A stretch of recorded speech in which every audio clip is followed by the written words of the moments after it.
Traduction sans filet numéro 82, la 9e de l'année 2017. Nous sommes le 24 janvier 2017 et j'ai aujourd'hui appris la mort de Peter Abrahams, écrivain sud-africain qui était installé depuis longtemps en Jamaïque et qui est mort à l'âge de 97 ans. Alors, sur mes étagères, ici, un seul livre de Peter Abrahams, Mind Boy, duquel plus exactement, j'extrais le paragraphe que je vais traduire aujourd'hui en hommage à l'écrivain disparu. Il est mort apparemment le 18 janvier, et cela n'a été annoncé dans la presse qu'hier. Bien entendu, dans la presse française, on n'en a pas entendu parler.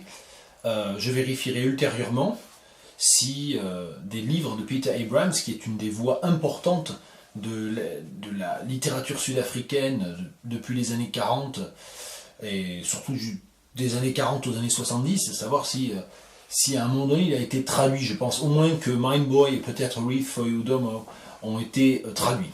À vérifier. Début du chapitre 11, page 129, dans mon vieil exemplaire des Heinemann African Series. A bird sang in his brain, wearily perhaps, for he was tired. He rolled on to his side, but the singing of the bird was still there. It was clear and came from a very long way off. Schumer sighed in his sleep. The bird threatened to wake him up. Might as well listen to it. He listened, and the singing bird lulled him back into deep sleep. A bird sang in his brain. Un oiseau lui chantait dans le crâne, et plutôt que dans le cerveau. Alors même si la rime interne oiseau-cerveau est tentante, je pense que pour tout ce qui est effectivement impression intérieure, on pense plutôt au crâne, donc sous le crâne plutôt que dans le cerveau. Donc un oiseau lui chantait sous le crâne. Wearily perhaps, for he was too tired. Sans énergie, peut-être, car il était fatigué. Et je traduis wearily par sans énergie, j'ai un peu hésité, parce que c'est vrai qu'il n'y a pas d'adverbe à former sur weary, qui veut dire là, fatigué, et avec lassitude aurait été un peu curieux, on ne chante pas avec lassitude. D'un air là peut-être, car il était fatigué. Ou alors ma solution avec un contraire négativé, sans énergie peut-être, car il était fatigué. He rolled on to his side, but the singing of the bird was still there. Il se retourna sur le côté, ou il se coucha sur le côté, but the singing of the bird was still there, mais le chant de l'oiseau était toujours là. It was clear and came from a very long way off. C'était un chant clair qui venait de très loin. Huma sighed in his sleep. Huma soupira dans son sommeil. Je ne vois pas tellement de raison de ne pas garder ça ici. The bird threatened to wake him up. Alors littéralement, l'oiseau menaça de le réveiller. Et c'est vrai qu'ici, on ne passe pas d'un prétérit simple à un prétérit avec un aspect en ing. Donc la traduction par l'imparfait qui en fait est tentante est sans doute fausse ici ou serait fausse ici. Donc l'oiseau menaça de le réveiller. Might as well listen to it. Autant l'écouter.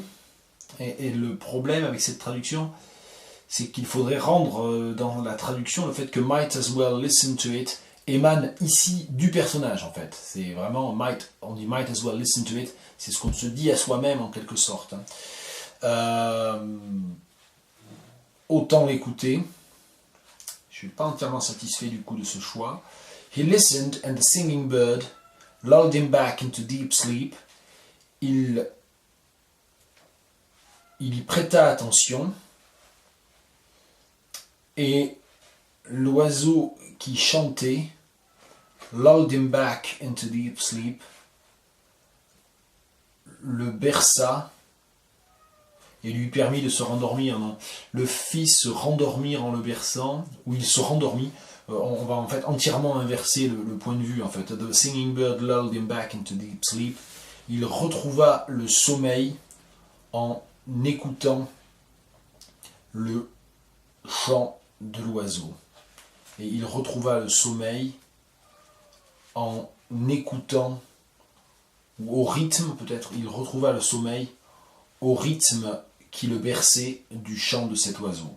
Peut-être, quelque chose comme cela. Voilà une petite traduction en hommage à Peter Abrahams, qui est décédé tout récemment. Et aussi pour signaler qu'il y avait une pièce, il y en a peut-être d'autres d'ailleurs, dans laquelle je n'avais pas encore fait de vidéo dans cette maison, et c'est la chambre de mon fils cadet. Et donc voilà, un plan possible dans la chambre de mon fils cadet. Il y en aura peut-être d'autres également. Bonne fin de journée.